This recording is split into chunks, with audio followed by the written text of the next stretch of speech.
This is face of a Tunoo. His name is Akwasi Konadu, and he is the MP for Menchia North. He's also the deputy ranking member for Lands and Natural Resources. From a Ghana First point of view, this Tunoo's argument on gold royalties is deeply troubling because it exposes a deep problem in how some politicians think about Ghana's wealth. This Tunoo speaks as though the greatest danger is that the mining companies may feel uncomfortable, face uncertainty, or hesitate to expand, but the real danger is that Ghana remains rich in gold and poor in development. This is the contradiction every patriotic Ghanaian should be angry about.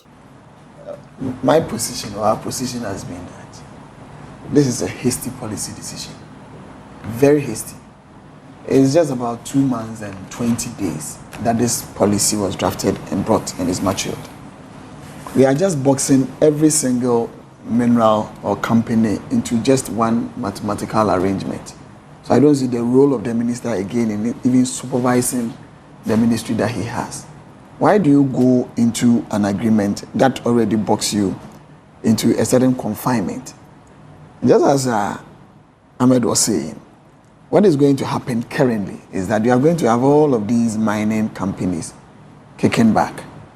Because first and foremost, there is no benefit that we are going to derive in this directly. We are only increasing our average tax rate, and that is going to affect the companies.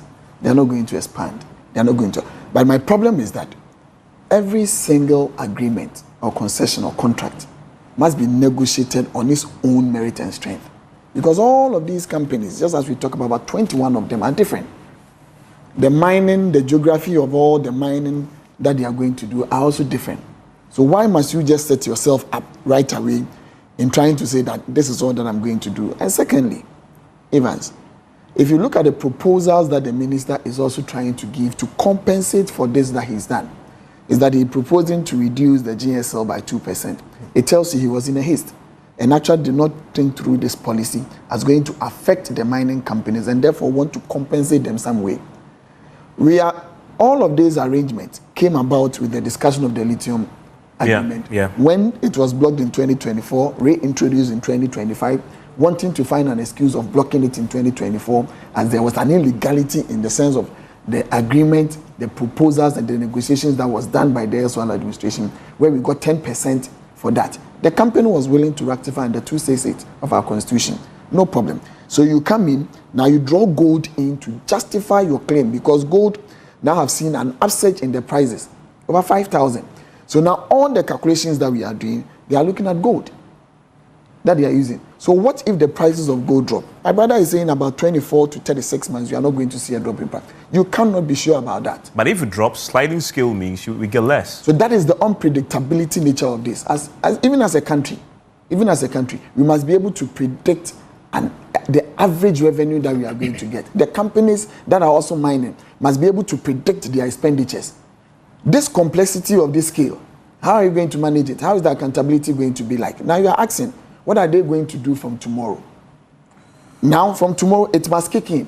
So you are now going to calculate on daily basis when the prices go up. Or are we going to have a weighted average for a month? All of these things have to come. This is an airline. All of complement the point that I'm trying to make. That is why you need to have a fixed rate. You see, Evans, when you look at the scale now, and even if you take 3 different price ranges and you do a weighted average of the rate as compared to a fixed rate of, say, 10% that you've negotiated and the company has agreed to, Evans, straight away, Ghana is going to be at a shortfall. For instance, if you take 4,000, 2,500, or say 1,200 as one, do the computation. The first one will give you about 12%, 8%, and 5%. Then stable it at 10%. When you do, if you just do a modeling of it, straight away we are going to get 240 thereabout for the 3 price differentiations in royalty rate and about 278 for the fixed rate. Straight away, if any company is even coming in and having, say, negotiated at 10%, the person knows that when I'm going for any sort of money, this is what I'm going to do for the rest of my life. This is what I'm going to do. Now, all the companies that do not have stability clauses in the agreement, what are they going to do? They are now going to be boxed in. Those that have carried investment in recent times, what are they going to do to those investments? Because they did a calculation of all the costs and the expenditures that they are going to incur to go in for that. And now, all of a sudden, because of one single political decision that you made a few years back.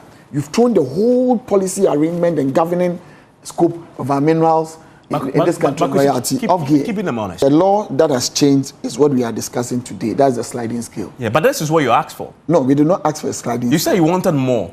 We wanted more. And is the sliding scale going to give you more? Now it will. How? You are only basing that on what price? You are basing that on gold. The argument that brought the withdrawal was on lithium. Yeah, now you are using gold prices. The same. Lithium has also been. It's going up. It's going up. Okay, in fact, the projection is that lithium is going to climb up for the less.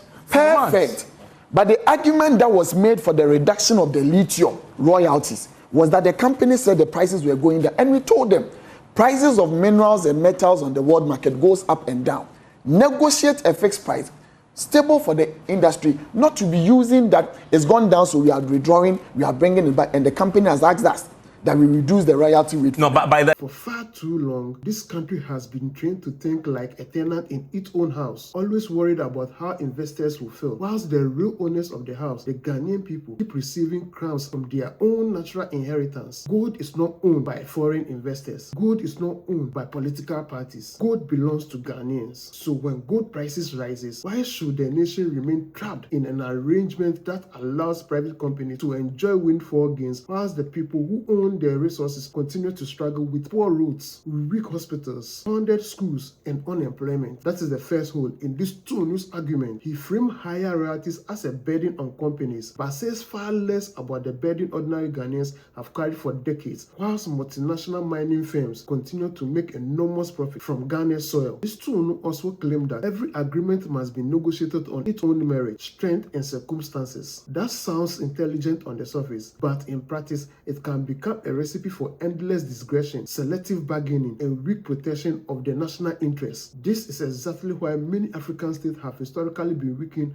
by turning national resource policies into a patch of special arrangements instead of building a clear sovereign framework. A serious country does not beg every company differently for value. A serious country sets terms that reflect their national interests. A clear royalty framework is not automatically a problem. In fact, one can argue that it is precisely how a determined state prevents itself from being out-negotiated company by company. So when these Tunoo reject a general structure and insist on endless individual negotiations, many patriotic Ghanaians will hear something else beneath the polished language. They may hear more room for discretion, more room for opacity, and more room for Ghana to lose. This Tunoo exaggerate uncertainty as if Ghana is helpless before the market. Every natural resource economy deals with price volatility. That is not some shocking new discovery. That is simply the nature of extractive economy. Price rise and fall. Serious government plan for the reality through stabilization mechanism, buffers, forecasting, and strong institutions. So to act as though a sliding royalty regime automatically means chaos is weak reasoning. The real issue is not whether prices move. Price always move. The real issue is whether the state has the competence and discipline to administer the system properly. If gold prices soar and Ghana cannot capture a large share of that windfall, then what exactly is the point of a sovereignty over our resources?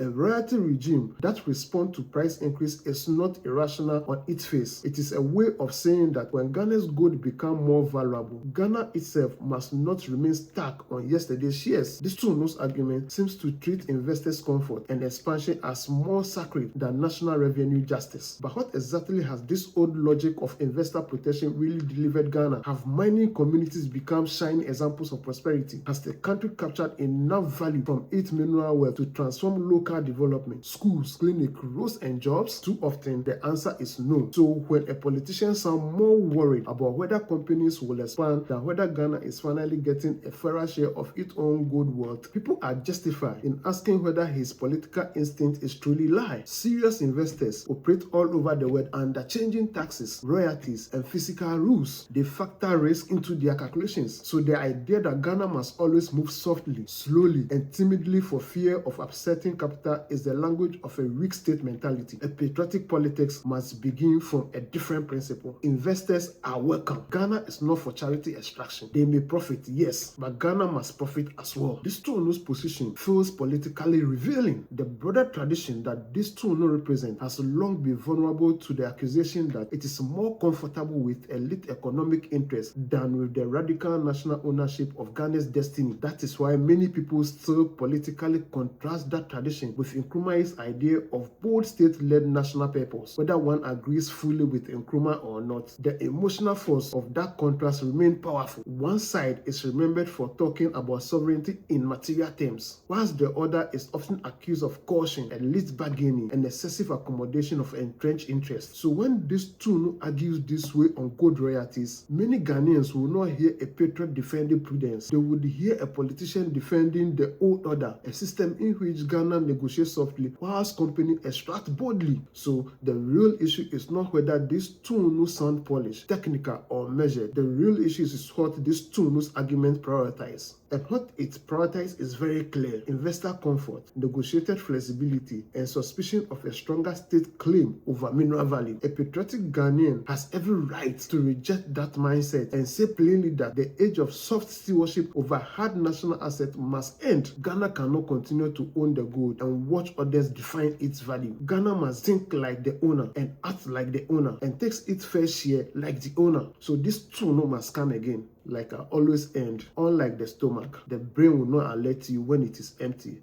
Tunoo.